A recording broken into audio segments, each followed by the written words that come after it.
And in this session, we are particularly going to talk about the value system. The ethical belief of the organization is even more interesting for each one of us. Every business organization has to have its own value, followed by its objective. The value system of the promoters in business has a very, very important bearing of choice.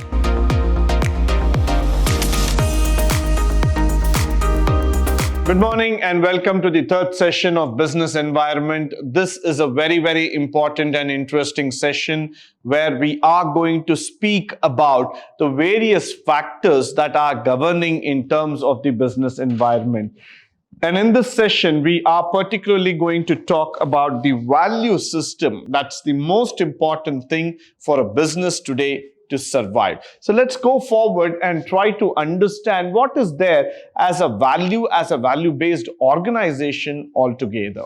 Now, the introduction to value system starts like this, where we try to talk about the value system of an organization means the ethical beliefs that guide the organization in achieving its mission and objective. Now look at the philosophy itself. It's quite interesting for each one of us to know. Why? Because if you try to understand what is the ethical belief, as an organization, probably I will have different sorts of belief, different sort of understanding altogether. But then the ethical belief of the organization is even more interesting for each one of us to know. Why? Because it is the core part of the organization. Now, you might be a big organization. You might have made millions of rupees. You might have made, lakhs and lakhs of dollars that might have flown into your account. But what is that you stand for? Are you a trustable organization? Are you an organization that has made name through following the correct practices and principles? Are you an organization that the investors can believe and invest their money? So you need to be ethical. You need to be correct. You need to be adaptable to the entire situation as far as possible. So even in your mission, in your objective, in your thinking, in your understanding part, you need to be that organization that provides all the ethics, that provides all the beliefs as far as possible. If not, then nobody would like to be a partner with you in the mission of completing the organization. Now, even the objectives that are set by certain organizations are very, very interesting to see. Certain people believe that organization is all about understanding only profits or only about the balance sheet or the reserves that they have made.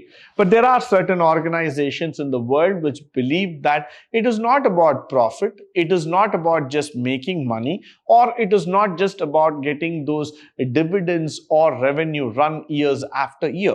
It is all about staying in the business for certain values, for certain beliefs altogether. If that is not going to happen, if that is not going to come into picture, then we are not going to create a sustainable organization. We are basically considered to be a company, considered to be an organization which has to stick to the value system as far as possible. Now, when you look at the value system of a business, it also determines the behavior towards its employees, towards the customers and society in large. So it is very, very important that the value of the business is also concentrated towards the customer, towards the society, how they are behaving, how they are trying to understand the efficiency, the consistency, the unity factor, the loyalty factor. All these factors matter a lot in terms of running the value system for the organization. Now, moving forward, the 7 factors of the value system, or the value system itself, the base, the values, what you're following, the mission and objectives, the organization structure, the corporate culture, functioning of the top management altogether, quality of human resources, labor unions, physical resources, and the technological factors. Now, if you look into the structure itself very, very clearly, you will be able to see Every business organization has to have its own value, followed by its objective, followed by the quality of the human resources, the unions which they maintain, how they are able to bargain, how they are able to maintain their union, how they are able to understand them as a united workforce, followed by the physical and the technological resources. So somewhere down the lane, all these factors are imbibed, integrated in such a manner that they will be able to generate a business, they will be able to generate a philosophy that is long lasting, that is creating an intense value in the long run as far as possible. Now, let's move forward and try to understand the values. The value system of the promoters in business has a very, very important bearing of choice for the business and the adoption of policies and practices.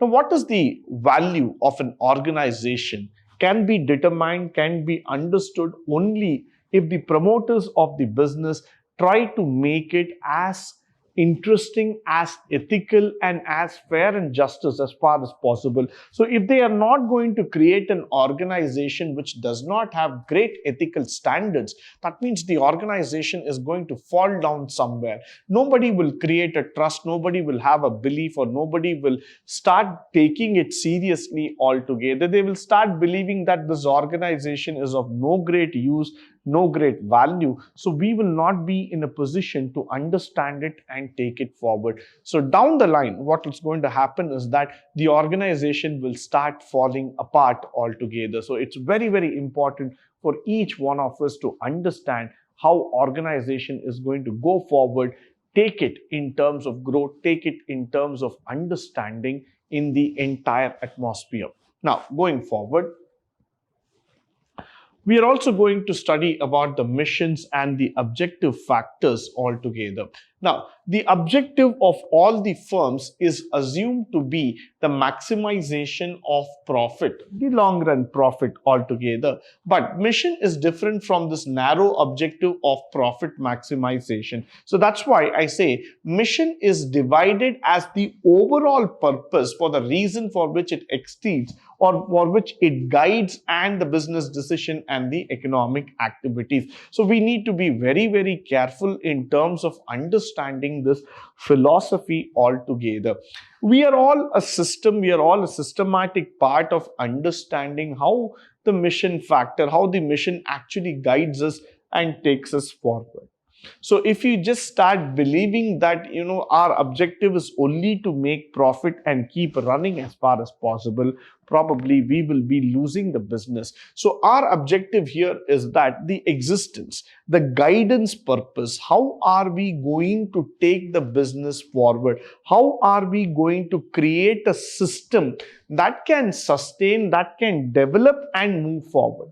Now, for example, if you're going to look into companies, small scale companies altogether, or the medium scale companies, now, there are many companies in India which might not be listed in the stock exchange, which might not be known to the top of the minds. But then these companies also contribute a lot in terms of ancillary or in terms of supportive to the business. Now, their aims and ambitions are also equally good, equally well developed, and they also have a system or process in place. But let's try to understand this factor very, very clearly here, that they're not just running for profits.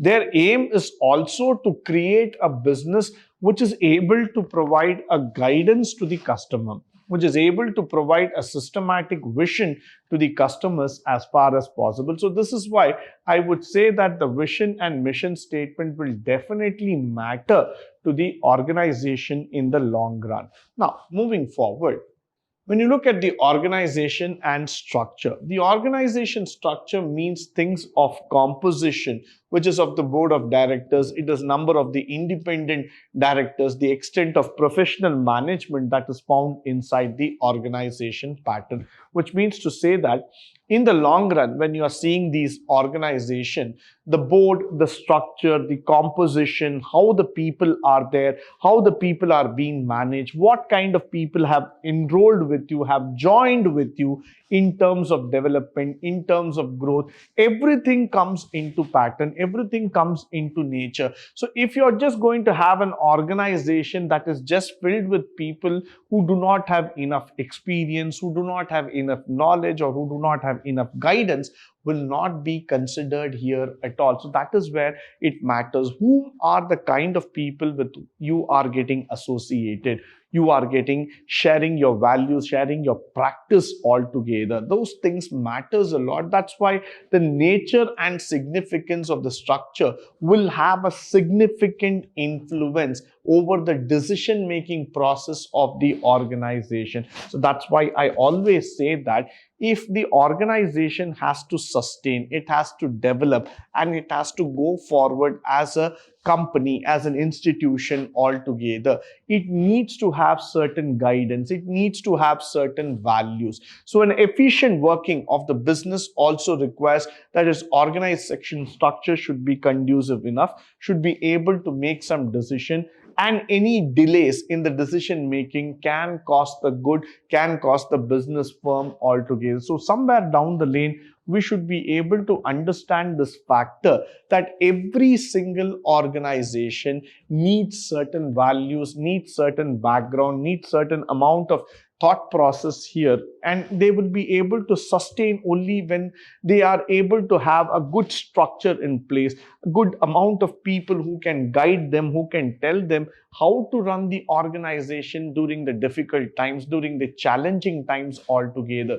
If they're not able to do so, if they're just able to run an organization which is only built with people who are money minded, who are just concerned about running the organization for the sake of running it, then automatically the system will crumple down and they will not have any good features at all. Going forward, the corporate culture. The corporate culture is very, very important factor when it comes to in terms of running the company. Why? Because it determines the internal environment of the company. Now, the corporate culture is generally considered to be either closed and threatening or open and participatory.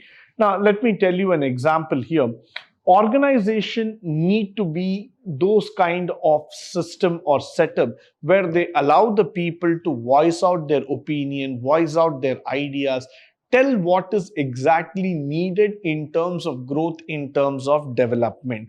But if you think that organization is always going to be a set of organization, a set of theme which is just going to restrict the employee from performance, which is just going to hold back the employee from performance altogether, then we will not be able to survive. We will start understanding and assuming that the organization is just going to become a closed entity altogether. That will not be considered to be great at all. So I would always say that let the organization try to involve, try to create a benchmark, a setup by itself, by which it is able to promote, it's able to grow further, it's able to demand and create a system for itself. So that is highly important, that's highly mandatory that we see that organization should be open enough, should be participatory enough, should try to welcome the employee, should try to make them understand how we are working, what is our goals, what are our objectives,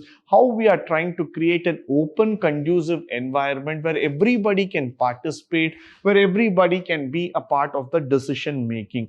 Moment you start showing bossism or you start showing hatredness towards your employees, you start restricting them from opening up their ideas, all happens in the organization is that they start going down in terms of morale, they will not participate, and they will finally lead to a deadlock situation where the company will run short of ideas, short of fresh thought process altogether. So corporate culture definitely matters a lot for the organization, because that is going to determine, that is going to tell tomorrow how you have been able to build a very, very sustainable organization in the long run.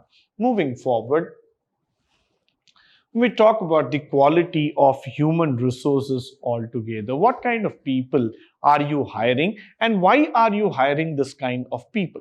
Now, whenever you see an advertisement in a newspaper or when you see an advertisement coming about an opening in a company, not everybody rushes to apply to that company. The reason is very simple, because you might not know about the nature of the company, the nature of their working, or what they are exactly trying to do.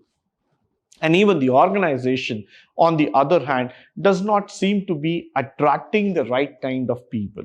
The reason is that if the HR practices, the way how HR is being projected, the way how HR is being told is not being clear enough, because we are not trying to focus on the right kind of skills or the right kind of people or the right kind of belief altogether, then automatically what happens here is that with regards to that, the business starts crumpling downwards, the business starts falling downwards altogether. So that's why it is very, very important for each one of us here to understand the quality of human resources that matter a lot in terms of business development. So it is very, very important. It is rather very, very interesting here to think about and go forward in terms of the quality of human resources. Who are the kind of people whom you are going to elect? Who are the kind of people who are going to work with you, who are going to develop the attitude, who are going to develop the skill set altogether?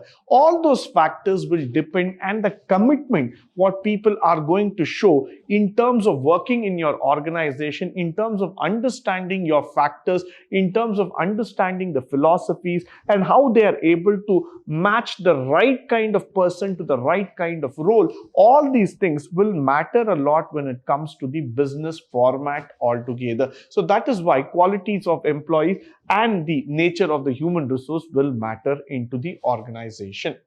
Now, followed by the labor unions. Labor unions are a collective force to the organization who try to come up in terms of regarding the wages. They have a lot of problems with the organization because some of the management policies, some of the factors might not be acceptable to them. But that doesn't mean that you have to throw away the labor. You have to throw them out of the factor altogether. But here, what we're trying to understand is that labor union should be collectively dealt, their working conditions, their categories in which they come, what is their request, how they are trying to work, why is the relationship between the management and labor union, what is the trending patterns, how they need to be handled, what are all the different qualities in which you need to look at them.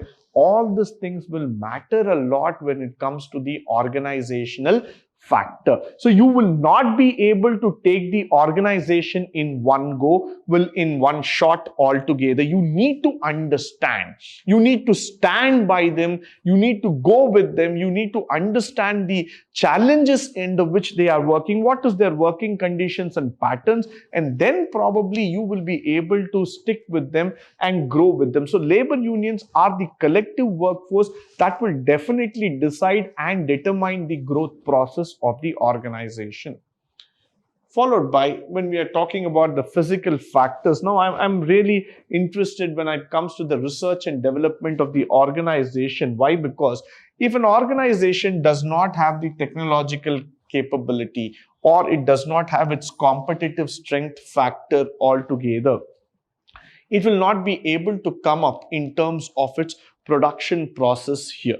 So somewhere down the lane, the organization has to think about what is the R&D, what are all the innovative methods that they can use in terms of building up the organization, in terms of making the organization stronger day by day. So they have to invest on research, they have to invest on support functions, they have to analyze using the modern tools, they have to spend times in terms of in innovating their knowledge and their process altogether. These days, people spend a lot of money on knowledge management, data analytics, artificial intelligence, and so many other innovative and technological tools which is able to make the workers more competitive, able to produce better and give better results to the organization. So these factors will definitely matter in terms of capabilities, in terms of growth for the organization. Now, moving forward,